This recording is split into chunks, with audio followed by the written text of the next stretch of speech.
Welcome to the How to Be Awesome at Your Job podcast, the show where brilliant professionals share how to sharpen the universal skills required to flourish at work. Enjoy more career fun, wins, meaning, and money with your host, Pete Makaitis.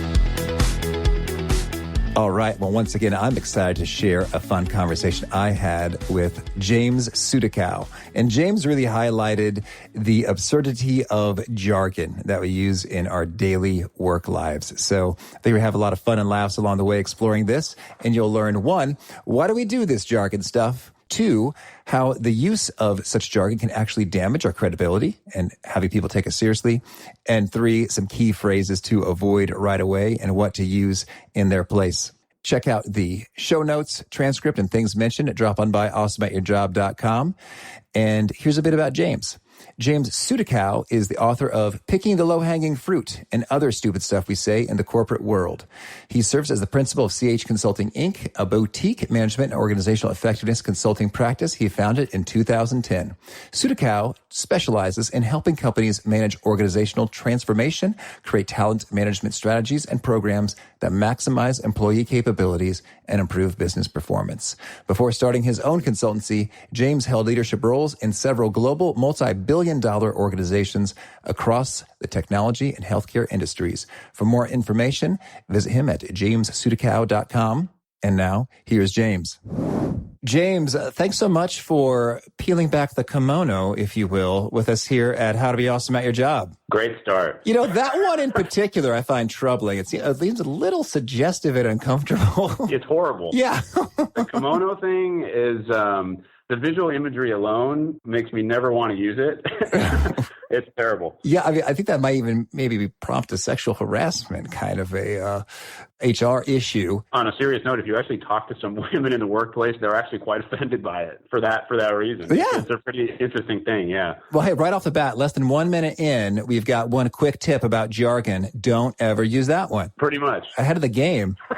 So I was reading through your book, Picking the Low-Hanging Fruit and Other Stupid Stuff We Say in the Corporate World, and it just made me laugh out loud several times. So maybe could you give us the background for how did you get to have a particular interest on the topic of jargon in general? I think I was inundated with it early in my career when I started working for what was at the time the Big 8, but I think it's the Big 4 consulting now. They just keep eating each other. Yeah. But, at that point in time, consultants are notorious for this kind of corporate speak, and they even came up with a language for it. You've probably heard it. They called it consultees, or at least all our clients called it that. And they're like, oh, God, here come these guys. They're going to come use all these weird expressions. So that's kind of where it started. And at the time, I'm generally a pretty irreverent type, but I was at the very bottom of that totem pole when I started at the consulting firm. So I kind of kept my mouth shut, but I wrote a lot of stuff down because it became kind of intriguing to me how frequently these terms were literally just like lobbed around the place. And I just wondered if anybody didn't understand them or if it was just me. And so, as I got a little further into things and got a little more confidence and started kind of moving up the ranks, I decided to just kind of go public with it, basically.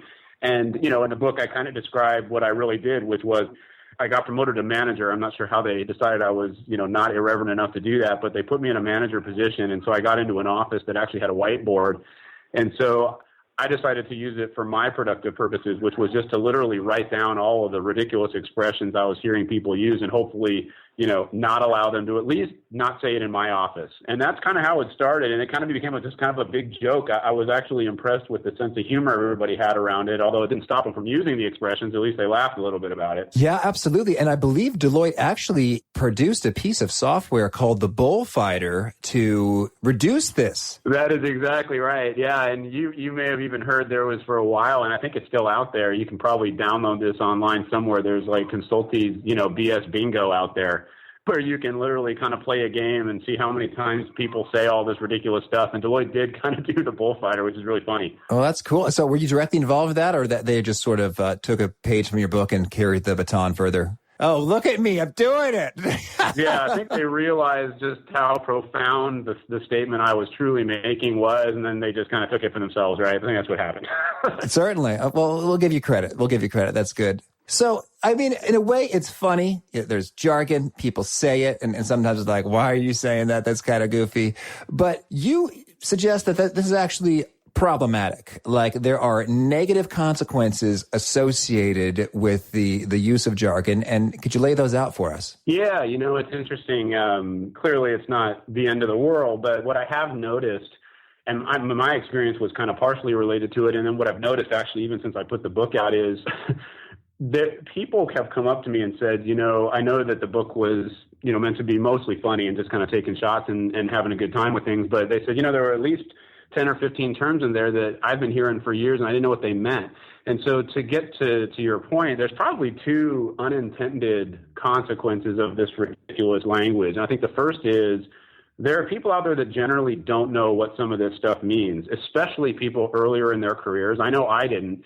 And you're sitting in a meeting and people are lobbing the terms around, and at that point in your career, most of us don't have enough courage to say, I don't know what that means, because you're not sure if you're supposed to know what that means. Right. And so, in some way or another, you could be sitting in a room of 10 people and none of you really know what they're saying, but nobody's going to ask either. And so in some ways, it kind of erodes a little bit of how effectively you can work and how efficiently. Now, we all figure it out, of course, but it does kind of slow down progress, if you will.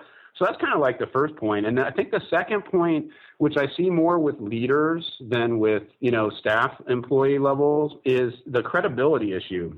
There's a whole bunch of research out there, and you may have seen it, that says, look, leaders that really can get people to follow them, are relatable. And they have common ground with the people that they're leading. It's not like they're way up on high. You can't go talk to them, right? That's not the way leaders work these days anymore.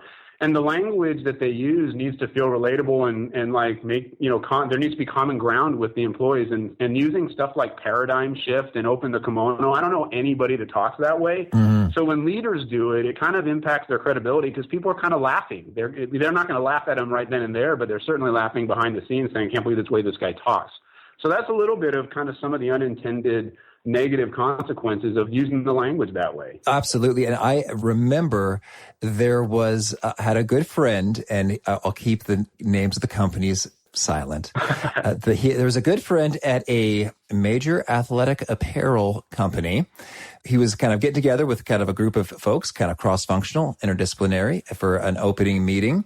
And then a person who is at a leading strategy consulting firm asked some question which was just filled with these kind of jargony tidbits. And my buddy just was able to quickly say, yes, and you must be the consultant. And she turned bright red and was like, yeah, that's true. I am. It's that easy. I mean, so literally recently I was working, I have a consulting practice. And so I was working with a client, and they had, a pretty big name consulting firm in there. And there was a guy, he was actually a really smart guy, and he knew what he was talking about. But I would say within a 5-minute span, he must have dumped half the words in my book on the table. Mm. And I looked at kind of the room, because I like to study kind of how people like body language. And people were kind of not really paying attention to him. And it was a bummer, because what he was saying, if you were able to cut through all the ridiculous language, was really intelligent, but nobody wanted to listen to it because it sounded ridiculous. So then what is it? What is it within us that leads people to do this? I mean, I don't know if they're deliberately thinking, I'm really going to impress them with this jargon. I don't think it's a conscious choice, but so how does this get in the mix, and why do we do it? If I could solve that conundrum, I might write a better book than this first one. But, at the end of it all, I agree with you. I don't think it's that people are purposefully kind of saying, I'm going to throw all this crazy language at people so that I sound really smart, although there's probably a small subset of the population that does that. But for me, what I noticed happening with me, and maybe I'm kind of like what a lot of people are, when you're surrounded by it all the time, it just starts to wear off. So one of the expressions in the book that I can't stand is bake people into the process. I've always thought that was just ridiculous. Yeah. And, I literally had a client meeting when I was like a junior consultant, and the partner was a really cool guy. And he said to the client, yeah, we'll make sure to bake him into the process. And the client kind of looked at him, a little bit perplexed and a little bit annoyed, and just said, you mean include him? And so the reason I mentioned that story is just the other day I said bake into the process, and I almost had this out-of-body experience with myself and said, I hate that term. Why did I just say it? And it's because everybody around you is saying it, and sometimes it just kind of rubs off, and then it propagates itself throughout the system. Well, that's maybe a bigger message and takeaway, just about the impact of our surroundings and people and what that does to you, whether you like it or not. So I could chew on that for a while. But instead, how about you say, okay, you mentioned there are a few key phrases you would prioritize to absolutely nix from your vocabulary right away. Could you lay them out for us? One of them is baking a person into a process, and a better alternative is include them. Yeah, we definitely don't like that one. We talked about it right at the beginning. I think never, ever should anybody ever open their kimonos. I think that just needs to be eliminated right now for a variety of reasons. I think the other thing that I just think needs to go away is discussions around paradigm shifts. To me, that is such an esoteric, weird way of saying we're going to try to make some big change. I don't know why we have to throw the term paradigm shift out there. As leaders, I hear a lot of leaders talking about it because they're actually many times brought on to make paradigm shifts, but nobody even understands what that is. So I would say eliminate that one immediately if possible. And then I think maybe number 4, I would say would be, let's stop calling projects sexy projects. And I don't know if you ever heard anybody do that, but to me, it was almost like there are plenty of better uses for that word than to apply it to some sort of process improvement project, right? I don't know how that jumped into the corporate world that we would call that a sexy project. And in consulting, it's used all the time. So I would say those 4, at least at first, should go away right now. Straw men and straw dogs are ridiculous to me, and those basically just mean an outline. And again, I don't know where that came from, but let's just call it an outline. I think people know what that is. We've all been through a lot of school where people called them outlines, and they're certainly not being taught to call it a straw dog in 6th grade. So yeah, those would be my top 5 probably right off the bat. I remember once I was a consultant myself, and we were having a meeting, and someone mentioned that you might like this. We had described something as a straw man, like, okay, so you'll make the straw man. Yeah. And then someone said, that seems a little bit not so gender inclusive. Maybe we can call it a straw dog. Like, that was better. Well, yeah, they were probably making a serious contribution, right? I mean, yeah, straw men, straw dogs. I think those all need to go. But it's funny though. As you say this, it's kind of funny. Like I find myself agreeing with you at different levels. Like, okay, yeah, they could all be more clear for sure. Yeah. Although with paradigm shift, I guess I'm thinking that there is a precise meaning to. So hear me out here. So with paradigm shift, I'm thinking, no, what I mean is you are thinking with one worldview in terms of priorities and how things work. Yeah. And I want you to completely change that to a whole new thing. So that's a little bit different than change management. But I guess the challenge there is that with the precision that I am interpreting into this word or phrase, others aren't. So we're just not connecting on the same page. No, and I agree with you. And you're right. It's much bigger than like a change management concept. It is exactly what you said. It's kind of like my view of how things are. We're trying to change our view of how things are. But to your point, there's no clarity when someone talks about paradigm shifts because we're not really getting into the details of what is your worldview or what is my view. And that's the conversation that needs to happen, not merely kind of talking at this level of, hey, let's just make paradigm shift, and everybody walks away going, yeah, okay, we're going to do that. Because we never really had the conversation that says, what is the view that we're trying to change and what are we trying to change it to? And how do we all get aligned and excited about that? Those are the real conversations that leaders are rightfully trying to drive, but I don't think it gets executed very well when we just talk about paradigm shifts. Understood. And along those lines, when it comes to kind of not connecting or misunderstanding, could you share in your ample research and conversations with people, I'll just give you that credit, whether you've earned it or not.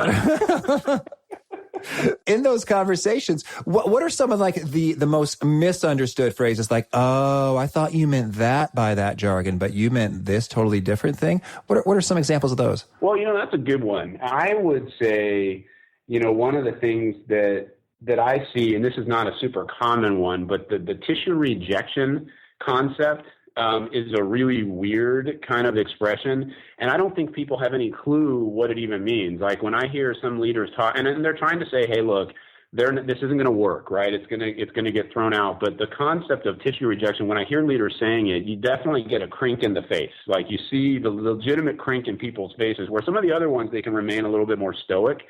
That one is really bad. So I think that one is one where people just have no clue what that means.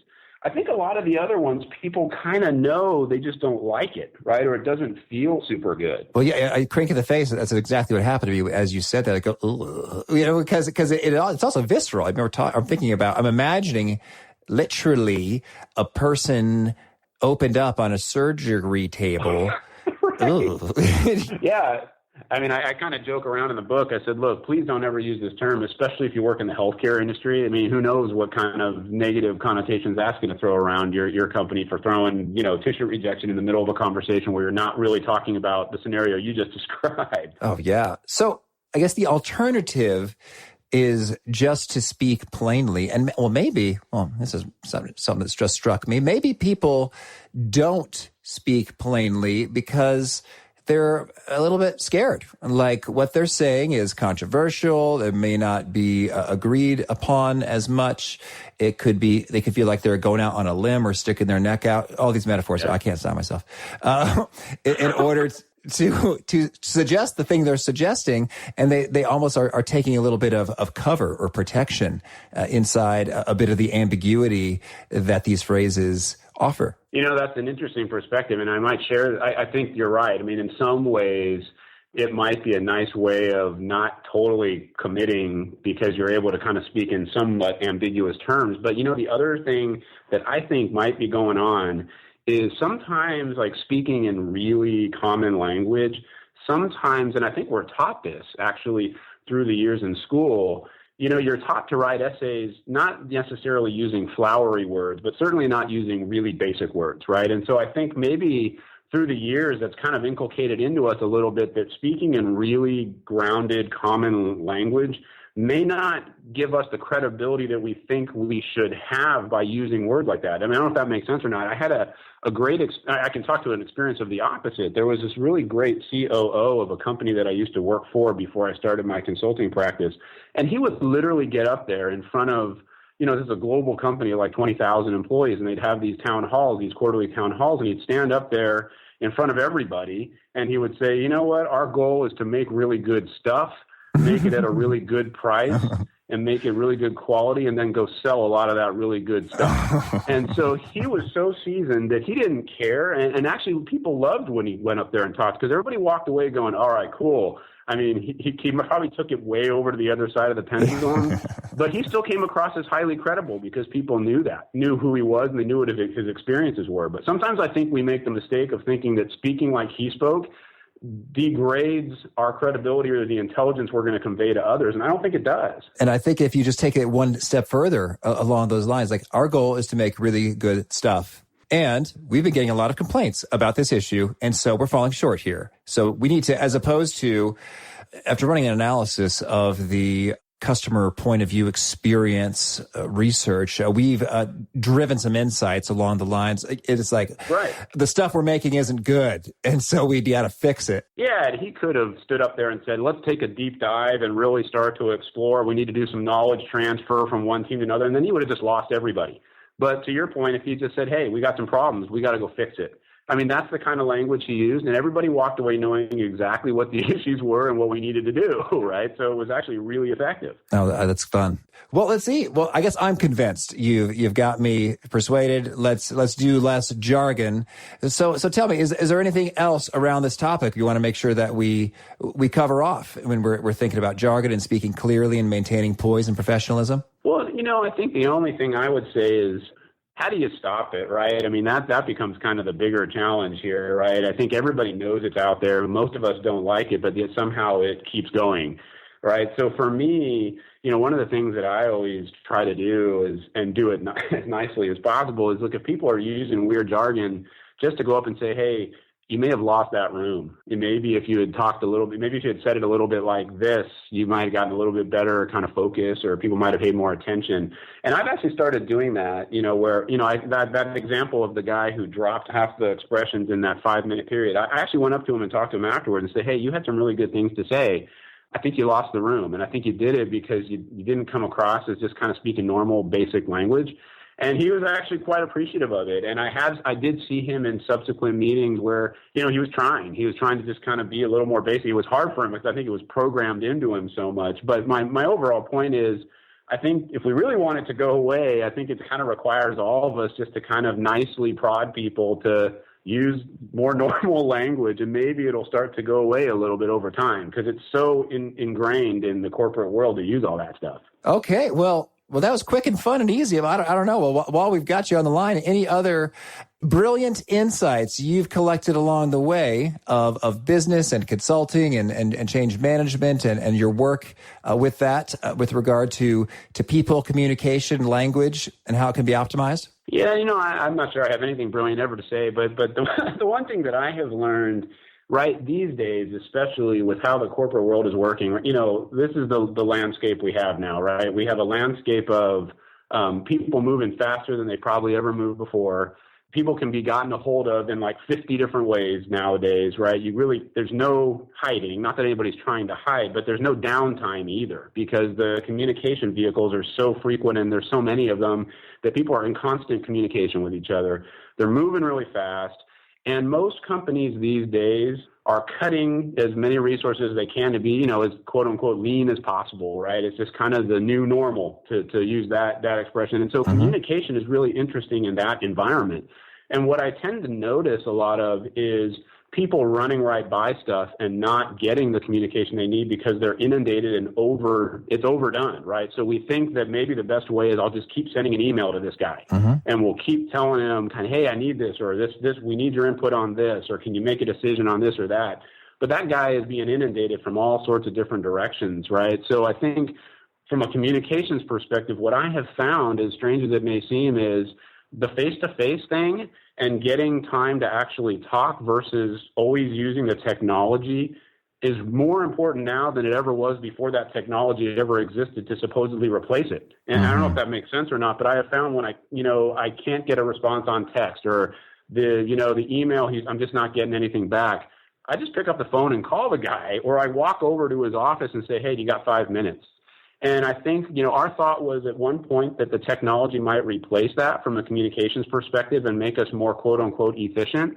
But I think in some ways it's actually having the opposite effect. And going back to the old school face-to-face is really important, especially on really important initiatives. So that's one of the big things that I've seen, and that pertains to change initiatives in particular, and just generally kind of operating within the corporate world these days. Oh, that really strikes a chord with me. I remember when I was a green consultant and I was working with, I was inexperienced, not that we were talking about environmental issues. Just to be clear, you've already inspired me. Yeah, right. I was new to the consulting biz and I was having some trouble getting some data from a client. And so it was a little bit miscommunication, a little back and forth. Yeah. And then this client ended up using some capital letters and some red font in the email. It's like, oh my gosh, she's furious.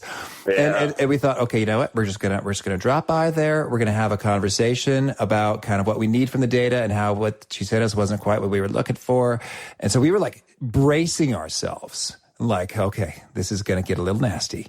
And we're just going to be like, hey, I'm sorry. We'd be happy to help any way we can. We could take something off your plate, maybe.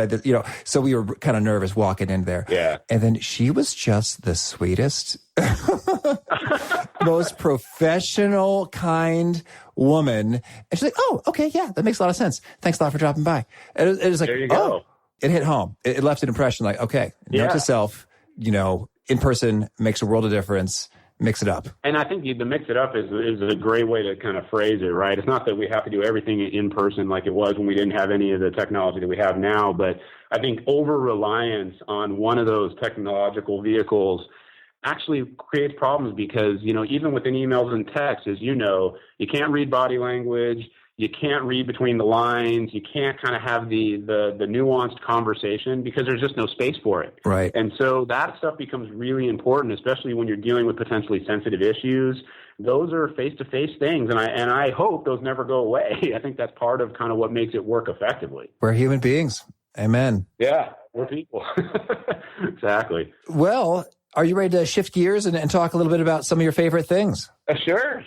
Could we start us off by giving us a favorite quote, something that inspires you again and again? Well, I don't even know who said this, but my dad must have repeated it to me thousands of times as I was growing up. And I just, I think about it all the time, and I use it with our kids.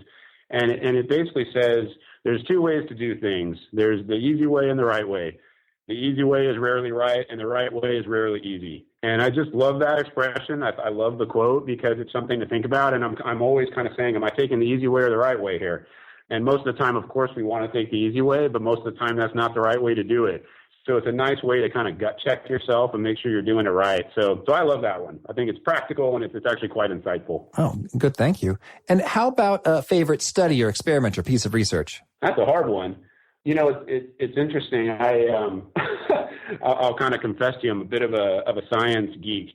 And when I'm not doing business consulting and writing books about funny expressions, I probably could not be more interested in stuff that's going on with the space exploration. So, you know, the whole thing where they found, I don't know if you're aware of this, but they found what they called the God particle, I thought was fascinating because it kind of, first of all, it made the whole point of talking in jargon completely irrelevant and unimportant in the grand scheme of things. But it also was really interesting to kind of see how much progress science is able to make with some of the technology that I was just kind of saying we shouldn't use as much in the corporate world. But it's pretty amazing to me about how that stuff kind of plays out. So not super relevant to the book, but it's just something that to me is super interesting and what I kind of spend a lot of time when I'm kind of detoxing from the corporate world. Very good. And how about a favorite book? So my current favorite book is I suggest everybody read it. It's probably the easiest read you're ever going to get, but it's quite hysterical. And the book is called F in Exams. I don't know if you've ever seen this. It's not probably going to be the most useful business book section, but it is literally a compilation that some guy did of all of the worst and most ridiculous wrong answers people gave on tests. And some of it was they just didn't know the answer, and some of it they were being a little bit snarky because they knew they didn't know the right answer, so they took some creative liberty and had some fun with it. It's a hysterical book. And I probably gravitate to it because, you know, back in college, I had a couple of experiences where I wasn't probably paying as much attention as I needed to and found myself in some tests where I knew nothing and could see myself in some of these answers. So it's a really funny book, and it's like a quick, easy read, but it's quite hysterical. Oh, fun. Thank you. And how about a favorite personal habit or practice of yours that's helped boost your effectiveness? Yeah, you know, one of the things that I do actually every morning, and I have it on my cell phone, ironically, is I tell myself to go slow. And it goes a little bit around kind of what I was saying about how fast the corporate world moves, but I think it's easy to get sucked into the speed of it, and then you miss things. And so I literally kind of wake up every morning, and the first thing I tell myself is take it a little slow. And that's so as, first of all, from a work perspective, not to miss anything important for the work that I'm doing, but also just from a life perspective, you know, slow it down a little bit. It's okay. And actually, sometimes when you slow it down, you get a better output and you get a better experience. And, you know, we work at such hyper speed all the time in the corporate world that you could literally just chase your tail around all day long. And so, you know, reminding myself to do that every day has actually been quite valuable because there's many times where I can feel myself getting into the hyperspeed mode and I just slow myself down for a second and enjoy kind of the meeting or enjoy the process of whatever I'm doing a lot more. And I think I get better outputs from it, I hope. And how about favorite, I guess, tidbit you share when you're consulting or speaking that you find really just gets people nodding their heads, taking notes, retweeting, highlighting in the Kindle book? What's some of that nugget from yourself? Well, I think the one thing that I tell people almost all the time is don't try, I'm going to use a bad corporate expression, don't try to boil the ocean. Like, be super practical and just take a couple of steps of what you can get towards something, get it done. Because I think given what I described about my view of what the corporate world is like, people have very little time to actually kind of think big, but they get consumed by all the big stuff they have to do. And so just chip away at it. So I tell people all the time, I have long lists of things that need to get done. And for me to feel like I'm making progress, I just make a list and I get one or two things done that day. And then you walk away feeling accomplished. You don't have to get 35 things done to feel like you're making progress. And in fact, sometimes thinking about doing the 35, you don't get any of them done, right? So just get one or two things done and feel good about the things you got done. And then you get one or two things done the next day, and that keeps the wheel moving and keeps you moving towards progress. Great. And how about the best way to find you? So I'm available on my website. So it's jamessudakow.com. And that's usually the easiest way to go. And there's a contact email there. You can kind of reach out and give me additional terms for volume 2 of the book or anything else you want to talk about related to kind of the business world these days. Oh, that's fun. And would you offer a sort of a parting challenge or a call to action for folks seeking to become more awesome at their jobs? Yeah. Yeah. I would say take 3 of these words that you use and just write them down and carry them around with you and make it an effort to stop saying them. And, I'll leave it with an example. When I left the consulting practice and took my first internal role, I took a director of some organizational effectiveness role, and I had a really small team. There was like 4 of us, and they were all lifelong internal. They had never been on the consulting side. So they had laughed at consultants many times, but they had never been on the inside. And at that point, I was probably talking like a consultant quite a bit. And my team told me about it, and they told me about it in a fun way. But where I'm going with this is I actually got them involved in helping me stop use the words. We literally kind of wrote them up there, and they called me out every time I said it.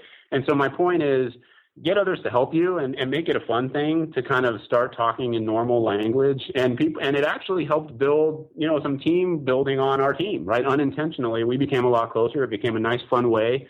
It made me human as opposed to some kind of consulting robot that was throwing out a bunch of terms. And it kind of helped us do better work at the end of it all. Oh, fantastic. Well, James, this has been so much fun. And maybe we'll circle back sometime as you have additional insights. I was trying to make a joke about circling back. I was going to say, did you throw a circle back in there? I was going to call you on it, but then I wasn't quite sure. The other thing is... Well, it's been a lot of fun, and thank you, and I wish you tons of luck with the book and your consulting and more. Yeah, I really appreciate the time. It's been a lot of fun talking to you, and hopefully we'll get to do it again sometime. Well, I hope you had some fun with that, and you've identified a few jargony phrases that you should eliminate right away. And again, to check out the show notes, transcript, things mentioned, drop on by awesomeatyourjob.com. You can click the search bar for jargon or navigate just right to this episode with the James Sudakow interview. And I look forward to catching you next time. Thanks for joining us for today's episode. To get the most out of this conversation, visit awesomeatyourjob.com to find today's show notes, transcript, and infographic summary cheat sheet. For more entertaining professional skill sharpening, be sure to subscribe to catch the next episode of How to Be Awesome at Your Job.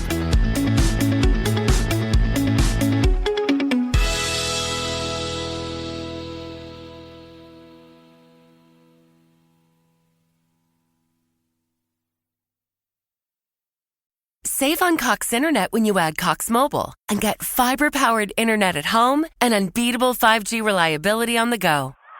So whether you're playing a game at home, yes, goal, or attending one live, you can do more without spending more. Learn how to save at cox.com/internet. Cox Internet is connected to the premises via coaxial cable. Cox Mobile runs on the network with unbeatable 5G reliability as measured by Ookla LLC in the U.S. to H 2023. Results may vary, not an endorsement. Other restrictions apply.